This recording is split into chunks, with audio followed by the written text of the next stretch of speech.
Students, देखिए आपको बताया गया था कि जल प्रदूषण, वायु प्रदूषण, मृदा प्रदूषण बताया जा चुका है। इसमें आपको आता है जैव रासायनिक चक्र। तो जैव रासायनिक चक्र का मतलब होता है कि किसी भी पारितंत्र को सुचारू रूप से चलाने के लिए जैविक तथा अजैविक जो आपके घटक होते हैं उनमें पदार्थों का चक्रण बना रहता है। यानी पदार्थ उसमें फिर से मतलब उपयोग होने के बाद फिर से उनका चक्रण या फिर से अपने स्थान पर पहुंच जाते हैं, तो वो आपका चक्रण कहलाता है।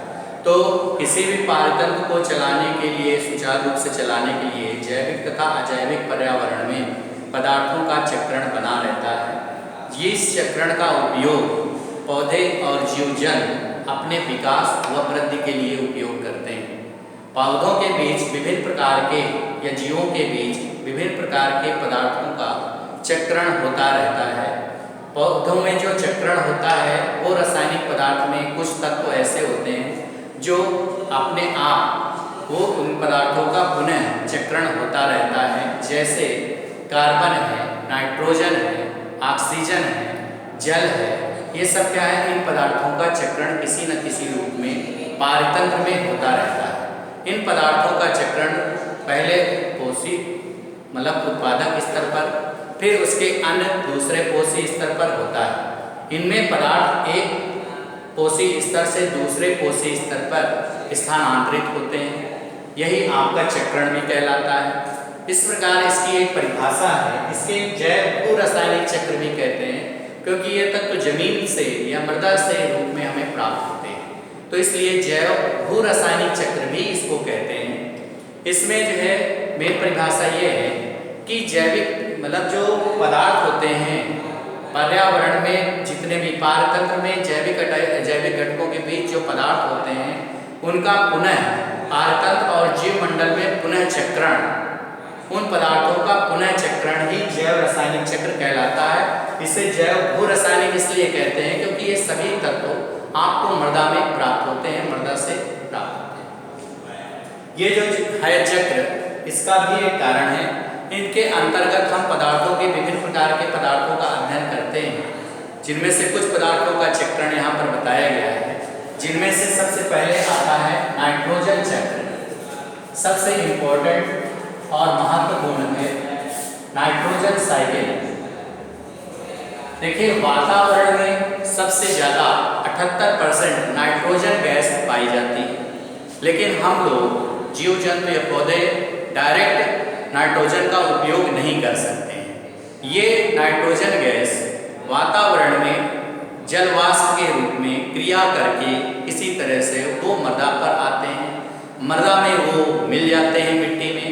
मिट्टी में मिलने के बाद वो हम जल के रूप में या पौधों से जो हमें पोषक तत्व प्राप्त होते हैं उस रूप में हम प्राप्त होते हैं। क्योंकि नाइट्रोजन आप डायरेक्ट वातावरण से, जैसे आप ऑक्सीजन लेते हो, आप नाइट्रोजन को वातावरण से डायरेक्ट नहीं ले सकते हो। इसे हम मृदा से पोषक तत्वों के रूप में हमें प्राप्त करते हैं। देखिए, यहाँ पर जो नाइट्रोजन चक्र है की क्रिया होती है ये कई पदों में होती है। सबसे पहले जो वातावरण की स्वतंत्र नाइट्रोजन होती है उसका नाइट्रोजन स्थिरीकरण होता है। नाइट्रोजन विभिन्न प्रकार के यौगिकों में जो बंट जाता है, जब कोई नाइट्रोजन अन्य तत्वों से क्रिया करके विभिन्न प्रकार के यौगिक बनाता है उसे नाइट्रोजन स्थिरीकरण कहते हैं। अन्य प्रकार के यौगिक कैसे, जैसे नाइट्रेट या नाइट्रेट, जैसे नाइट्राइट और एक होता है नाइट्रेट। तो ये जो है क्या होते हैं, नए आपके उत्पाद बन गए। किससे, जैसे ऑक्सीजन से मिल गया नाइट्रोजन तो नाइट्राइट भी बना लिया, अन्य प्रोडक्ट से मिल गया तो नाइट्रेट या अन्य यौगिक बनाता है। तो नाइट्रोजन अन्य तत्वों से क्रिया करके विभिन्न प्रकार के यौगिकों का निर्माण करता है। उस क्रिया को हम नाइट्रोजन स्थिरीकरण कहते हैं। नाइट्रोजन स्थिरीकरण में विभिन्न प्रकार के शैवाल भी भाग लेते हैं। आपने देखा होगा जब वातावरण की नाइट्रोजन ऑक्सीजन से क्रिया कर लेती है तो ऑक्साइड बना लेती है, और ये ऑक्साइड जब जल में मिल जाती है तो वो अम्ल के रूप में, क्योंकि ये ऑक्साइड नाइट्रोजन के ऑक्साइड बन गए, फिर जलवाष्प से क्रिया कर लेती है और वर्षा जल के रूप में पृथ्वी पर आती है और मृदा में मिल जाती है। तो इस प्रकार भी हमको नाइट्रोजन, क्योंकि अभी हमने बताया कि नाइट्रोजन हमें पेड़ पौधों से प्राप्त होती है जो मृदा के रूप में होती है। जो मृदा से पोषक तत्व पेड़ पौधे लेते हैं उसमें नाइट्रोजन होता है। इसी प्रकार बहुत से आक्सीय अनाक्सीय जीव होते हैं जो प्रकाश संश्लेषी क्रिया करके या रसायन संश्लेषी क्रिया करके अपना भोजन स्वयं बनाते हैं, और वो उनमें क्या होता है, उनमें भी नाइट्रोजन होता है। जैसे एजिटोबैक्टर अनाक्सीय जीव है, लेकिन वो जो है क्रिया करता है और आपको नाइट्रोजन प्रदान करता है। इसी तरह राइजोबियम जो दलहनी कुल के पौधे होते हैं, जिनकी जड़ें होती हैं, जैसे मटर है, चना है, ये लिग्यूमिनेसी कुल के पौधे हैं, यानी दलहनी कुल के पौधे हैं। जितनी भी दालें हैं इनमें कौन सा होता है, इनमें एक ग्रंथिकाएं पाई जाती हैं, उसमें एक जीवाणु पाया जाता है राइजोबियम। राइजोबियम नामक जीवाणु भी नाइट्रोजन स्थिरीकरण में भाग लेता है।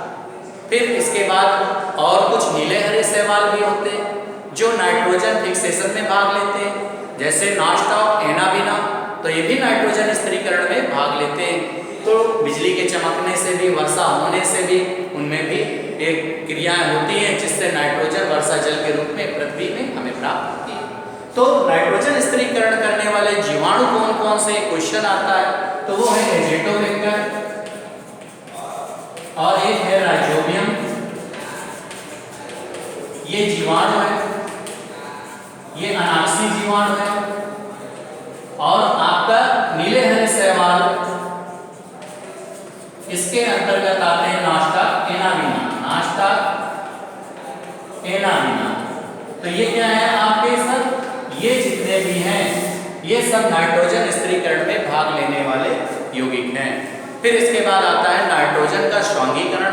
तो जो मृदा में नाइट्रोजन होती है, जीवों में, जो पौधों में नाइट्रोजन का स्वांगीकरण दूसरी हेडिंग है। तो उसमें क्या होता है, पौधों में जो नाइट्रेट के रूप में हमें जो पौधों में नाइट्रेट और नाइट्राइट ये यौगिक प्राप्त होते हैं स्थिरीकरण में। तो जो नाइट्रेट यौगिक होता है, पौधों में जो नाइट्रेट यौगिक है वो जो है नाइट्रोजन का स्वांगीकरण करता है, और उससे जो है हमें विभिन्न प्रकार के अमीनो अम्ल प्राप्त होते हैं।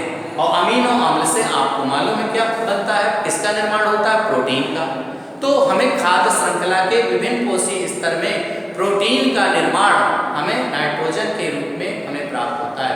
जो नाइट्रोजन है उससे हमें क्या प्राप्त होती है, अमीनो अम्ल का निर्माण होगा, और उससे हमें क्या प्राप्त होगा, प्रोटीन प्राप्त होगी, जो जंतु और पौधों के लिए अत्यंत आवश्यक है। फिर इसके बाद आता है, देखिए नाइट्रोजन स्थिरीकरण हो गया।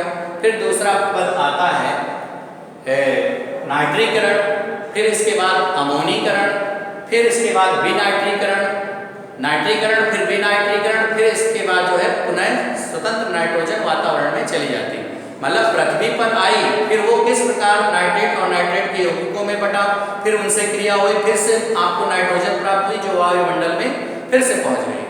तो इस प्रकार एक चक्र पूरा हो जाता है। तो इसमें अभी आपको दो चरण बताए गए हैं, एक नाइट्रोजन स्थिरीकरण और एक नाइट्रोजन का स्वांगीकरण।